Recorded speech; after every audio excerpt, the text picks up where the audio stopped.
Hello friends, welcome back to Computech with Alka. जो कि हमारा लास्ट टॉपिक चल रहा था सैटेलाइट का। आज हम नेक्स्ट टॉपिक कवर करेंगे सैटेलाइट में ही, जो कि हमारा मेनली रहेगा लॉन्चर के बारे में, यानी कि सैटेलाइट को लॉन्च कैसे किया जाता है वो कॉन्सेप्ट देखेंगे। तो चलिए वो कॉन्सेप्ट स्टार्ट करने से पहले हम देखते हैं कि हमने लास्ट लेक्चर में क्या देखा था।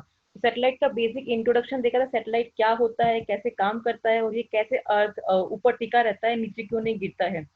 स्पेस स्टेशन क्या होता है, उसके टाइप्स देखे थे, जो वर्किंग का टाइप है उसके अकॉर्डिंग क्या क्या टाइप्स होते हैं इसके, हाइट के अकॉर्डिंग क्या क्या टाइप्स होते हैं इसके, फंक्शंस एंड टाइप्स कौन कौन से होते हैं, क्या क्या फंक्शनलिटी परफॉर्म करता है सैटेलाइट, वो सब हमने देखा था। कम्युनिकेशन का वर्किंग प्रोसीजर क्या है, कैसे अपलिंकिंग होती है, सैटेलाइट क्या होता है, जिसका प्रोसेसिंग का पार्ट है वो क्या होता है, डाउन लिंकिंग क्या होता है, तो वो कॉन्सेप्ट देखा हमने। उसके बाद जो इसरो ने भी जो न्यूज जनवरी में दी थी 2020 में, तो उसके बारे में स्टडी किया कि ये क्या होता है, क्या क्या इसके बेनिफिट है हमारे इंडिया के लिए, तो वो सब कॉन्सेप्ट हमने यहाँ पर देखा। नेक्स्ट हमने देखे कि इंडियन की जो स्पेस क्राफ्ट सैटेलाइट है वो कौन कौन से हैं। तो कम्युनिकेशन सैटेलाइट जो कि ऐसा दिखाई देता है, डायग्राम में आप देख सकते हैं। अर्थ ऑब्जर्वेशन सैटेलाइट इस टाइप का होता है। साइंटिफिक स्पेस क्राफ्ट इस टाइप का होता है। नेविगेशन सैटेलाइट इस टाइप का दिखाई देगा आपको। And experimental satellite looks like this. And small satellite जो कि काफी मोस्टली पर्पज इमेजेस के लिए, सेंसरिंग के लिए यूज किया जाता है। एंड स्टूडेंट स्टूडेंट सैटेलाइट का यूज क्या है, स्टूडेंट पर्पज के लिए जिसे हम यूज करते हैं। तो नेक्स्ट अब हम कॉन्सेप्ट देखेंगे कि लॉन्चर क्या होता है। तो लॉन्चर क्या होता है एक्चुअली, लॉन्चर रॉकेट्स का, रॉकेटों का यूज मोस्टली स्पेस क्राफ्ट को स्पेस तक पहुंचाने के लिए किया जाता है, यानी कि जो रॉकेट होते हैं उनको हम स्पेस क्राफ्ट तक पहुंचाते हैं with the help of launcher. तो भारत के पास यानी कि इंडिया के पास टू टाइप्स के लॉन्चर व्हीकल है, जिसमें फर्स्ट आता है PSLV and the second one is a GSLV. GSLV is for communication satellite, यानी कम्युनिकेशन सैटेलाइट के लिए जिसे यूज किया जाता है, जो कि अभी 2020 में अनाउंसमेंट हुई थी, उसमें भी जीएसएलवी का ही यूज किया जाएगा। तो पीएसएलवी क्या होता है, पोलर सैटेलाइट लॉन्च व्हीकल होता है। एंड जीएसएलवी क्या होता है, जियो सिंक्रोनस सैटेलाइट लॉन्च व्हीकल होता है। सैटेलाइट को उनकी फिक्स क्लास में एग्जैक्ट फॉर्म से इस्टेब्लिश करने के लिए एक्यूरेसी, एफिशिएंसी, पावर की प्लानिंग की नीड होती है। एंड जैसे कि हम बोल सकते हैं कि एलपीएससी एक सेंटर होता है जिसकी फुल फॉर्म होती है लिक्विड प्रोपल्शन सिस्टम सेंटर। क्या फुल फॉर्म होती है इसकी, लिक्विड प्रोपल्शन सिस्टम सेंटर। और इसरो प्रोपल्शन कॉम्प्लेक्स जो कि लोकेटेड है वालियामाला एंड महेंद्रगिरी में लोकेटेड है वो। एंड वो क्या करते हैं, developed the liquid and cryogenic stage for these launch vehicle. तो ये दोनों जो भी सेंटर है वो क्या करते हैं, इन लॉन्च व्हीकल के लिए लिक्विड और क्रायोजेनिक स्टेज को डेवलप करते हैं इन व्हीकल के लिए। आपने नाम सुना होगा Satish Dhawan space centre is the space port of India and is responsible for integration of launch. यानी कि सतीश धवन स्पेस सेंटर है एक ऐसा स्पेस पोर्ट है इंडिया का जो कि रिस्पॉन्सिबल है लॉन्चर के लिए, जहां पर लॉन्च की जाती है रॉकेट्स को, सैटेलाइट को। And it houses two operations launch pad from where all GSLV and PSLV flights take places. तो ये क्या रहता है, it houses two operational launches pads, यानी कि इसके दो ऑपरेशनल लॉन्च पैड होते हैं जिनके थ्रू जीएसएलवी और पीएसएलवी फ्लाइट्स को की उड़ान भरी जाती है, हम ये बोल सकते हैं इसमें। तो बेसिक इसका स्ट्रक्चर ये रहता है, बेसिक इंट्रोडक्शन लॉन्चर का ये रहता है। तो अब इसमें बेसिक डायग्राम के साथ आप देख सकते हैं कि किस किस टाइप के लॉन्चर है। ये हम वन बाय वन सारे डिस्कस करेंगे इसी वीडियो में। तो इसमें फर्स्ट है SLV-3, जिसकी हाइट यहाँ पे मेंशन की हुई है। लिफ्ट ऑफ वेट, यानी कि कितना वेट ये लेके जा सकते हैं। प्रोपल्शन के बारे में, यानी कि इसमें क्या क्या मटेरियल यूज किया है। पेलोड मास कितना है इसका। ऑर्बिट, यानी किस ऑर्बिट पे ये काम कर रहा है। तो ऐसे ये कॉन्सेप्ट मैंने यहाँ पर सारा डिटेल में लिखा हुआ है, जो कि डायरेक्टली मैंने इसरो की साइट से ही लिया है। तो आप यहाँ पर भी कॉन्सेप्ट को देख सकते हैं अच्छे से। उसके बाद है ASLV की हाइट क्या है, लिफ्ट ऑफ वेट ये है, ये सॉलिड मटेरियल को यूज करता है। पेलोड मास इसका 150 kg है, ये भी लो ऑर्बिट पे काम करता है। तो जो कि कम्युनिकेशन सैटेलाइट है, जो कि जियो सिंक्रोनस ट्रांसफर ऑर्बिट पे ये वाला काम करता है, यानी कि हाई ऑर्बिट पे काम करता है। GSLV MK2 भी इस पे इसी पे काम करता है। एंड GSLV MK3 भी इसी पे काम करता है, यानी कि जियो सिंक्रोनस ट्रांसफर ऑर्बिट पे काम करता है। जबकि ये दोनों लो ऑर्बिट पे काम करते हैं। तो अभी हम देखते हैं अगर हिस्टोरिकल पर्पस से, तो एसएलवी और एएसएलवी टू टाइप्स के होते हैं ये लॉन्चर। ऑपरेशनल पर्पस से देखें तो PSLV, GSLV, GSLV, MK3 and sounding rocket, ये 4 टाइप्स के होते हैं। फ्यूचर ट्रेंडिंग के अकॉर्डिंग देखें तो RLV TD and scram jet engine TD, ये 2 टाइप्स के होते हैं। तो वन बाय वन हम डिस्कस करेंगे। तो फर्स्ट हम देखते हैं कि हिस्टोरिकल का कॉन्सेप्ट क्या है। हिस्टोरिकल में एसएलवी का मतलब क्या रहता है। SLV stand for satellite launch vehicle. आपको डायग्राम में दिखाई दे रहा होगा किस टाइप का दिखाई दे रहा है। सैटेलाइट लॉन्च व्हीकल 3 जिसका नाम था एक्चुअल में, पहला इंडियन एसएलवी था। सब 17 ton heavy and 22 meter height का एसएलवी के 4 सॉलिड स्टेजेस थे। इसमें मोस्टली कितने थे, 4 सॉलिड स्टेजेस थे। और ये 40 केजी के वेट वाले को लो ऑर्बिट अर्थ की क्लास में स्टैब्लिश करने में कैपेबल था, यानी कि लो अर्थ ऑर्बिट पे काम करने वाला था। नॉर्मल कैपेसिटी वाले SLV-3 की डेवलपमेंट से इंडिया ने लॉन्च व्हीकल टेक्नोलॉजी के एरिया में एंट्री की और 18 जुलाई 1980 को SLV-3 का सक्सेस प्रैक्टिकल टेस्ट करके अपनी कैपेबिलिटी का प्रूफ देते हुए खुद को स्पेस क्लब का 6th मेंबर बना लिया। और उसमें 5 मेंबर ऑलरेडी कौन से हैं, पहले उसमें यूएसए है, रशिया है, फ्रांस है, जापान है एंड चाइना है। और उसमें अब 6 नंबर पे इंडिया भी ऐड हो चुका था 1980 में। और इसका फ्यूल सॉलिड होता है। और इसके टोटल 4 प्रैक्टिकल टेस्ट किए गए थे, जिसमें कि सेकंड एंड थर्ड सक्सेस हुए थे, फर्स्ट एंड फोर्थ फेल हुए थे। तो 17 अप्रैल 1983 यानी कि 1983 की SLV-4 की जो फोर्थ और जो लास्ट लॉन्च थी, उसके टाइम पे लास्ट लॉन्च के थ्रू रोहिणी RSG-2 को सक्सेसफुली फिक्स्ड क्लास में स्टैब्लिश करने के बाद इस सैटेलाइट लॉन्च व्हीकल को टोटली क्लोज कर दिया गया था। तो यानी कि इसने लास्ट 83 में 1983 में रोहिणी RSG-2 को सक्सेसफुली इस्टेब्लिश किया था। तो ये वो सैटेलाइट थी जो कि किसकी हेल्प से इस्टेब्लिश की गई थी, SLV की हेल्प से इस्टेब्लिश की गई थी। कौन सी सैटेलाइट थी, रोहिणी RSG-2 सैटेलाइट थी।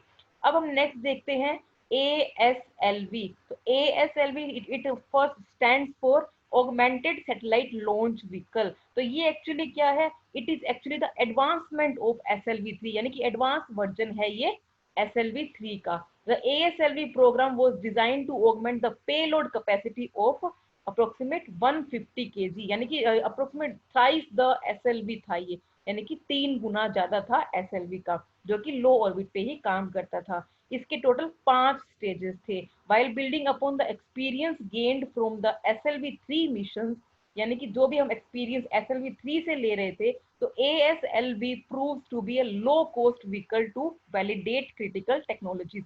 तो ASLV ने क्या प्रूव किया कि वो लो कॉस्ट व्हीकल है as compare with the SLV, जो कि वैलिडेट कर रहा था क्रिटिकल टेक्नोलॉजीज को। तो ये काफी बेनिफिशियल था as compare with the SLV। And under the ASLV program 4 development flights were conducted, यानी कि इसमें टोटली 4 एक्सपेरिमेंट किए गए, 4 बार उनकी फ्लाइट को कंडक्ट किया गया था। तो फर्स्ट डेवलपमेंट फ्लाइट कब हुई थी, जो फर्स्ट कब इसलिए फ्लाइट किया गया था, मार्च 1987 में। सेकंड ये किया गया था 1988 में। थर्ड ये किया गया था 1992 में किया गया था। And the last fourth one is 1994 में किया गया था, जो कि टोटल वेट था उसका 106 केजी का। तो आपको ये कॉन्सेप्ट समझ में आया होगा, ये एडवांस वर्जन कैसे था, लो कॉस्ट पे कैसे काम कर रहा था as compare with the SLV। तो ये इसका बेसिक एडवांसमेंट ही था एक्चुअली ये SLV का। नेक्स्ट हम कॉन्सेप्ट देखते हैं PSLV। ये काफी इंपॉर्टेंट है, PSLV एंड GSLV। तो ये कॉन्सेप्ट हम डेप्थ में स्टडी करते हैं क्या होता है। तो PSLV stand for polar satellite launch vehicle. तो polar satellite launch vehicle India का 3rd जनरेशन का लॉन्च रॉकेट है। यह फर्स्ट इंडियन लॉन्च रॉकेट है that equipped with liquid stages, यानी कि लिक्विड स्टेजेस से बना हुआ है। 1994 में इसके फर्स्ट सक्सेसफुल लॉन्च होने के बाद जून 2017 यानी कि जून 2017 तक लगातार 39 सक्सेसफुल मिशन के साथ PSLV इंडिया के रिलायबल और वर्सटाइल रिलायबल लॉन्च रॉकेट के रूप में फेमस हो गया था। यानी कि एक साथ इसने 39 सक्सेसफुल मिशन किए थे। और ये अपनी रिलायबिलिटी की वजह से, अपनी वर्सटाइल रिलायबिलिटी की वजह से काफी फेमस भी हो गया था। एंड द ईयर 1994 से लेके 2017 के टाइम पीरियड में रॉकेट्स ने 48 तो इंडियन सैटेलाइट्स और जो फॉरेन कस्टमर्स के लिए थी 209 जो कि 209 सैटेलाइट्स को लॉन्च किया था। वो किसके अंडर थी?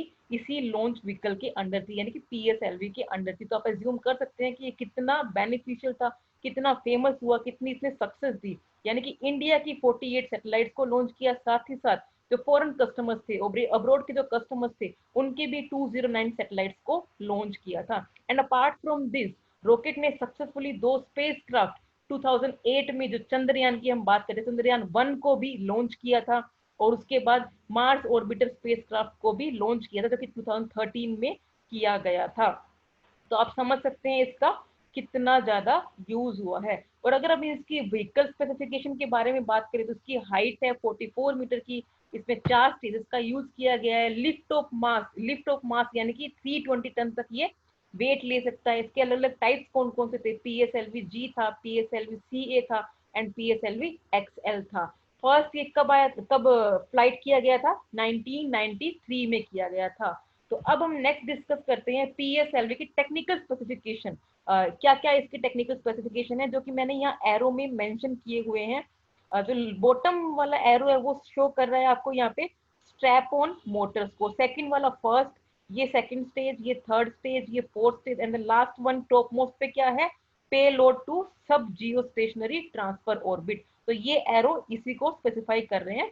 तो वन बाय वन हम इसकी टेक्निकल स्पेसिफिकेशन को देखते हैं। पीएसएलवी के अन्य, यानी कि पीएसएलवी के काफी सारे सैटेलाइट स्पेशल आईआरएस कैटेगरी के सैटेलाइट को लो अर्थ ऑर्बिट पर भेजकर इसरो ने वर्क हॉर्स ऑफ इसरो का टाइटल भी जीता था। यानी कि इसके काफी सारे जो आईआरएस कैटेगरी के जो सैटेलाइट थे, उसको उन्होंने लो अर्थ ऑर्बिट पर भेजा था, और जिसकी वजह से इसरो को वर्क हॉर्स ऑफ इसरो का टाइटल भी मिला था। ये इसका टोटल वेट 1750 kg तक वेट को इसने 6 किलोमीटर की हाइट पर सन सिंक्रोनस पोलर ऑर्बिट में ले जाकर रखा था। तो उसका वो मेन काफी इंपॉर्टेंट पार्ट था। तो नेक्स्ट हम डिस्कस करते हैं पेलोड टू सब जियो स्टेशनरी ट्रांसफर ऑर्बिट क्या होता है। अपनी यूनिक रिलायबिलिटी के कारण पीएसएलवी को डिफरेंट सैटेलाइट को जियो सिंक्रोनस क्लास तथा आईआरएनएसएस सैटेलाइट ग्रुप के सैटेलाइट्स को जियो स्टेशनरी ऑर्बिट में भेजने के लिए यूज किया गया था। तो इसका बेसिक यहाँ पर ये कॉन्सेप्ट आता है। नेक्स्ट हम जो इसका ये बता रहा है कॉन्सेप्ट, जो कि arrow top most arrow display कर रहा है। नेक्स्ट हम देखते हैं फोर्थ स्टेज, जिसे हम PS4 भी कहते हैं। तो ये क्या है? The PS4 is the upper most stage, यानी कि टॉप मोस्ट स्टेज है ये, comprising of 2 earth storable liquid engine. यानी कि ये क्या करती है? 2 स्टोरेबल इंजन को कंटेन करके रखती है। तो उसका काम ये रहता है। नेक्स्ट थर्ड स्टेज का काम क्या रहता है? थर्ड स्टेज का काम क्या रहता है? ये जो सॉलिड रॉकेट होती है, इसका काम मतलब मोस्टली क्या रहता है? पीएसएलवी का जो तीसरा स्टेज है, थर्ड स्टेज है, ठोस रॉकेट रॉकेट मोटर इसके अंदर लगी हुई होती है, जो लॉन्च के एटमॉस्फेरिक फेज के बाद mostly it provide the upper stage high thrust. यानी कि जो टोटल इसका भार होता है वो उसके अपर स्टेज को प्रोवाइड करता है, वो उसको प्रोवाइड करवा रहा है, जो कि लॉन्च के एटमॉस्फेरिक फेज के बाद का काम होता है। And then it provide the upper stage high thrust. Thrust का मतलब टोटली हम भार बोल सकते हैं, जो कि ये कॉन्सेप्ट आता है, जो कि थर्ड स्टेज में कवर किया हुआ होता है। सेकंड स्टेज का कॉन्सेप्ट क्या बताता है? सेकंड स्टेज में लिक्विड रॉकेट इंजन लगा हुआ होता है, जिसे विकास इंजन के नाम से भी जाना जाता है। उसका नाम क्या रहता है? लिक्विड रॉकेट इंजन, जिसे हम विकास इंजन भी कहते हैं। और फर्स्ट स्टेज का काम क्या रहता है? PSLV uses the S139 solid, यानी कि S139 solid rocket motor that is augmented by 6 solid strap-on boosters। यानी कि ये क्या करता है? नॉर्मली 6 solid strap-on boosters को कंटेन करके रखता है, जो कि कहाँ यूज होता था? S139 में उसका यूज किया गया था। नेक्स्ट इसमें लास्ट पॉइंट है, स्ट्रैप ऑन मोटर का यूज क्या होता है। तो PSLV uses 6 solid rocket strap on, जो कि हमने अभी फर्स्ट स्टेज में देखा। तो PSLV uses 6 solid stage rocket strap-on motors to increase the thrust provided by the first stage। यानी कि वो इंक्रीज करने के काम में आता है, जो कि हमारा भार होता है उसको इंक्रीज करने के काम में आता है, तो इसका मोस्टली यूज ये रहता है। और मोस्टली अगर हम बात करें, strap ons are not used in the core alone version. ये आज के जो कोर अलोन वर्जन है इसका, जो मैंने अभी डिस्कस किया यहाँ पे, PSLV का CA वर्जन है, इसमें स्ट्रैप-ऑन का यूज नहीं होता है। तो ये बेसिक कॉन्सेप्ट है PSLV का। तो अब हम देखते हैं GSLV क्या होता है। That is stand for Jio synchronous satellite launch vehicle. Mostly communication purpose के लिए जिसे हम यूज करते हैं। तो GSLV-MK2 इंडिया में डेवलप्ड सबसे बड़ा लॉन्च रॉकेट है, यानी कि इंडिया में सबसे बड़ा जो रॉकेट लॉन्चर है, तो वो कौन सा है? GSLV-MK2 है, जो करंटली ऑपरेटिंग में भी है।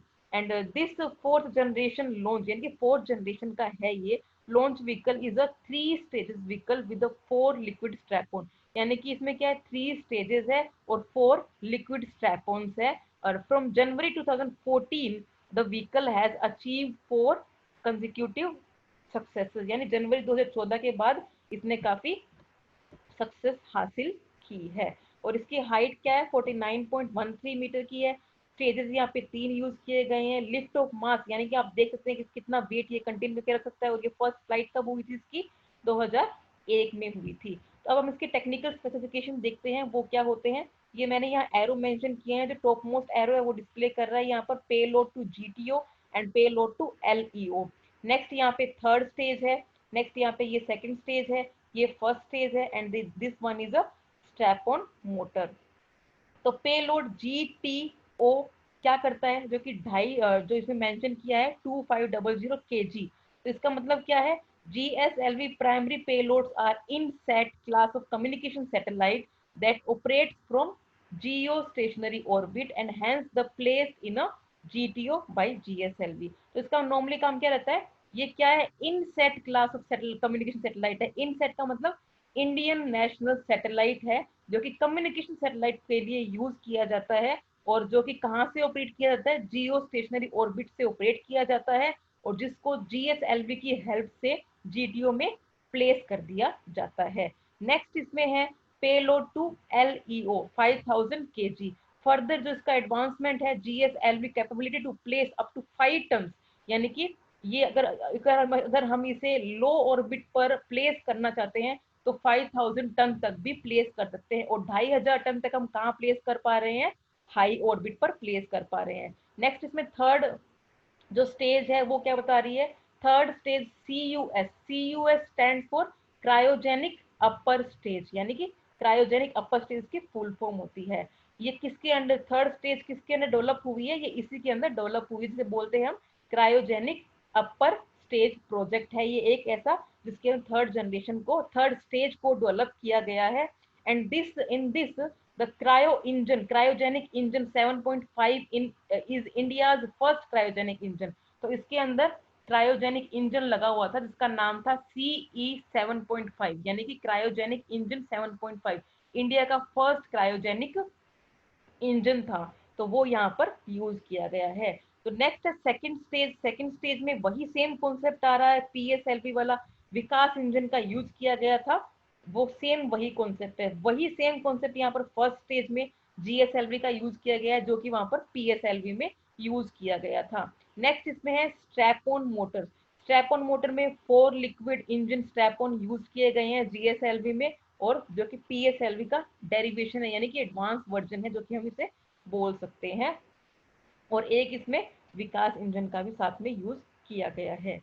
नेक्स्ट हम कॉन्सेप्ट देखते हैं GSLV-MK3 क्या होता है, यानी कि ये एक्चुअल में एडवांस वर्जन ही है GSLV का MK2, GSLV का MK2 एंड MK2 का GSLV-MK3 है।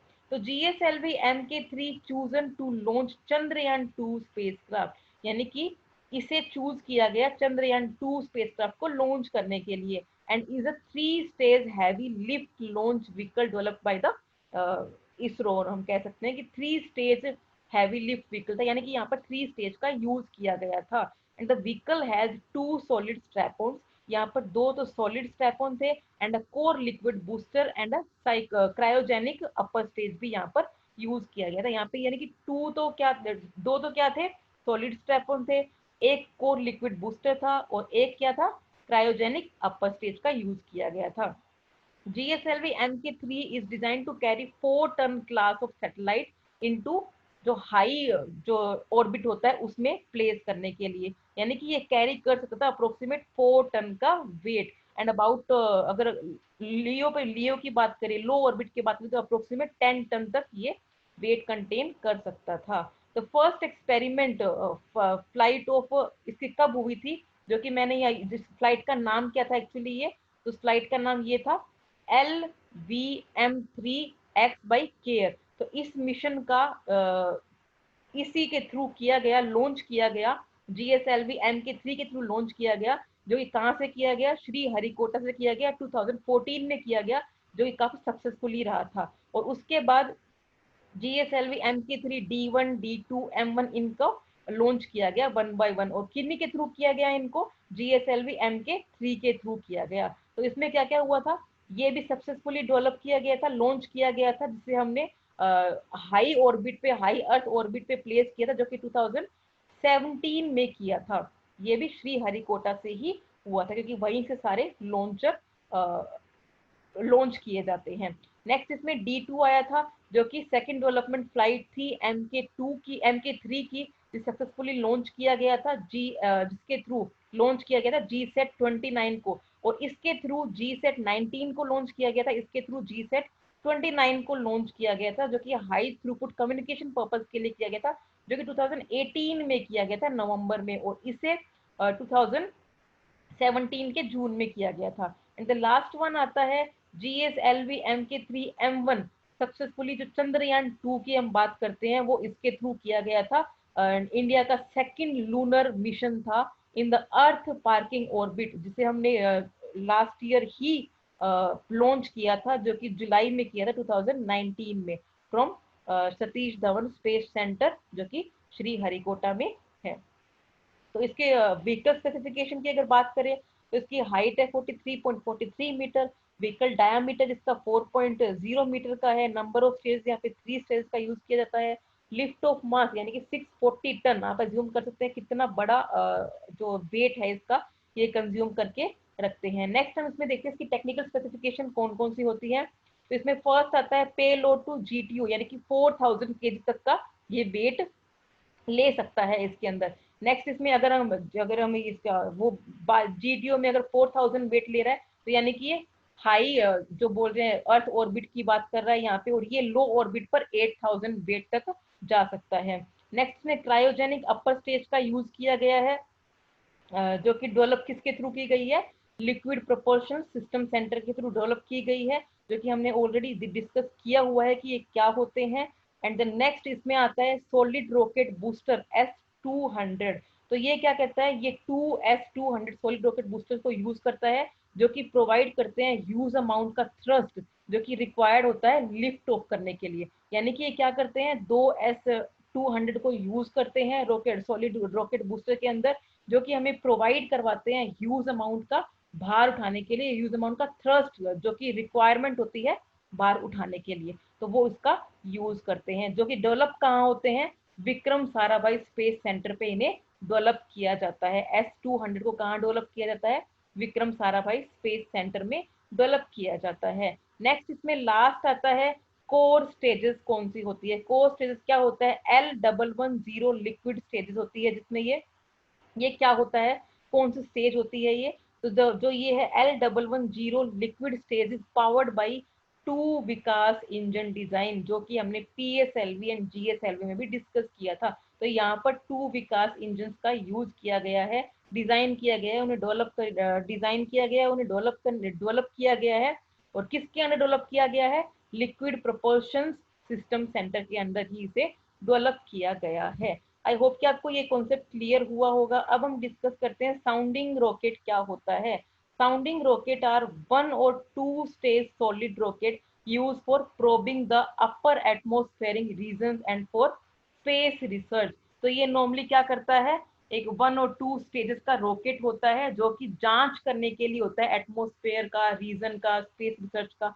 तो इसके लिए इसका यूज किया जाता है। They also serve as a easily affordable platform to test and prove prototype of new component or a subsystem intended for use in a launch vehicle and a satellite। तो ये क्या करते हैं नॉर्मली, सर्व भी करते हैं इजीली अफोर्डेबल प्लेटफॉर्म को, जिसके थ्रू हम टेस्ट कर सकते हैं और प्रोटोटाइप, इनके जो प्रोटोटाइप है उनको प्रूव कर सकते हैं, जो कि इनके न्यू कंपोनेंट है, उनके सब सिस्टम्स हैं, उनको लॉन्च व्हीकल के थ्रू, जो लॉन्च व्हीकल में यूज किए गए हैं, सैटेलाइट में यूज किए गए हैं। तो ये यहाँ पर मेन कॉन्सेप्ट आता है। उसके बाद यहाँ पर थुम्बा एक्वाटोरियल रॉकेट लॉन्चिंग स्टेशन है एक, उसके बारे में हम डिस्कस करते हैं। जब ये इस्टेब्लिश किया गया था 1963 में, जो कि थुम्बा में ही है, there was a quantum jump in the scope of aeronomy and astrospheric science in India. जब ये स्टेशन लॉन्च किया गया था थुम्बा में जो है, तो एकदम से क्वांटम जंप आया था।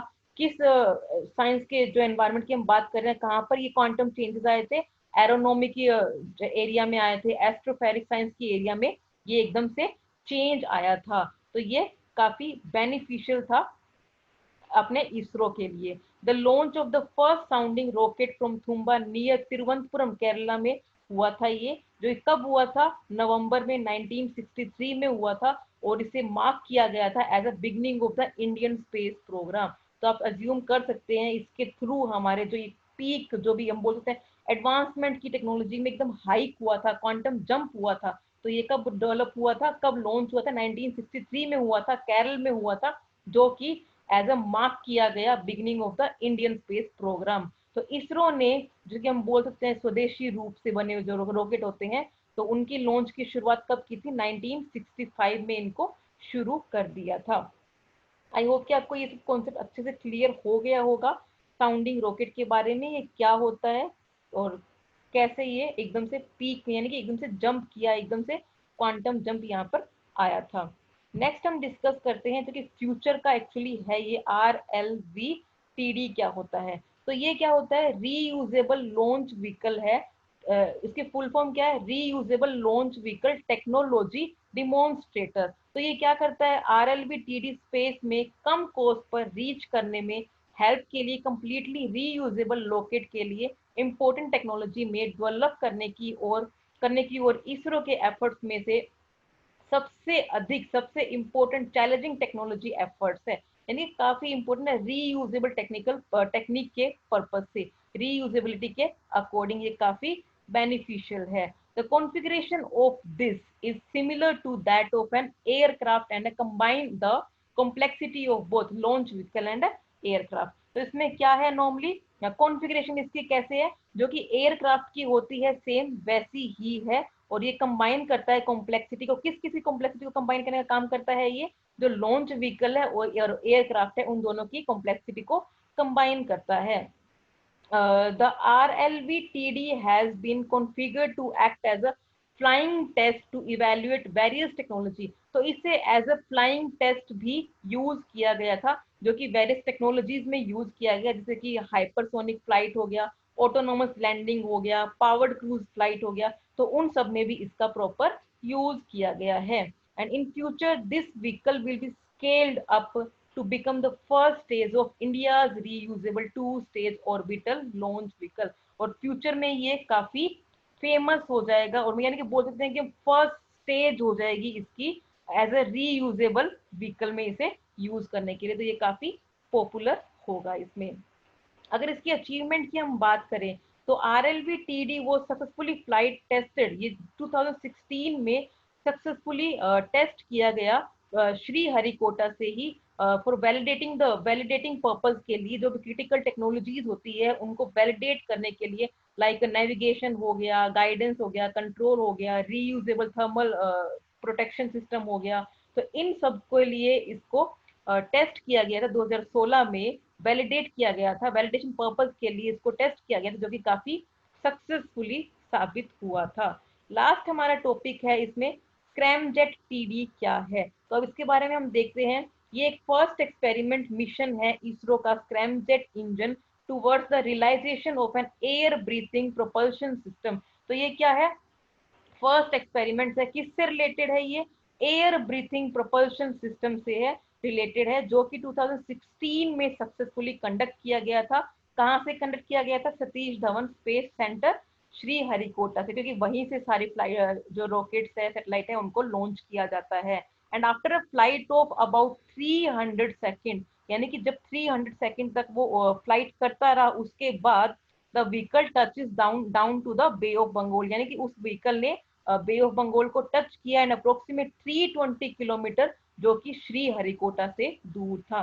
And the vehicle was successfully tracked during its flight. और जब भी वो फ्लाइट जा रही थी, जो मतलब फ्लाइट कंटिन्यू चल रही थी, तो उसी के टाइम पीरियड में वो कंटिन्यू उसको ट्रैक कर रहे थे, कंटिन्यू उसके ग्राउंड स्टेशन से श्री हरिकोटा से उसको कंटिन्यू ट्रैक भी कर रहे थे। And the last one is that the scamjet engine designed by ISRO uses hydrogen as a fuel and oxygen from the atmospheric air, यानी कि ये हाइड्रोजन तो एज अ फ्यूल को यूज करते हैं, एज अ फ्यूल वो hydrogen को use करते हैं, एंड ऑक्सीजन के लिए वो एटमोस्फेरिक इस एयर को यूज करते हैं। इसरोज एडवांस टेक्नोलॉजी व्हीकल, यानी कि ATV, advanced technology vehicle, which is an advancement of sounding rocket, जो कि हमने पहले अभी डिस्कस किया। तो ये क्या है? एडवांस टेक्नोलॉजी व्हीकल किसका एडवांसमेंट है? साउंडिंग रॉकेट का एडवांसमेंट है। That was the solid rocket booster. ये एक सॉलिड रॉकेट बूस्टर है। यूज किस पर्पज के लिए किया जाता है? जो कि स्क्रैमजेट इंजन को ही टेस्ट करने के लिए हम इसे यूज करते हैं। तो कॉन्सेप्ट आपको समझ में आया होगा। एटीवी क्या है? एटीवी एडवांस वर्जन है साउंड रॉकेट का, जो कि स्क्रैमजेट इंजन को ही टेस्ट करने का काम करता है। एंड एटीवी कैरी करता है स्क्रैमजेट इंजन, जिसका वेट होता है अप्रोक्सीमेट 3277 kg का, लिफ्ट ऑफ कर सकता है वो। तो आप एज्यूम कर सकते हैं ये कितने ज्यादा बेनिफिट प्रोवाइड करवा रहे हैं, क्या फंक्शनैलिटी प्रोवाइड करवा रहे हैं। आई होप कि आपको अब सारा कॉन्सेप्ट सैटेलाइट के बारे में क्लियर हो गया होगा।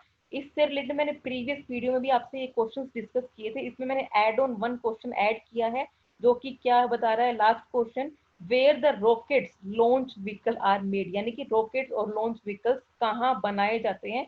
तो इन सबके क्वेश्चन के आंसर आप मुझे कमेंट बॉक्स में जरूर बताएं।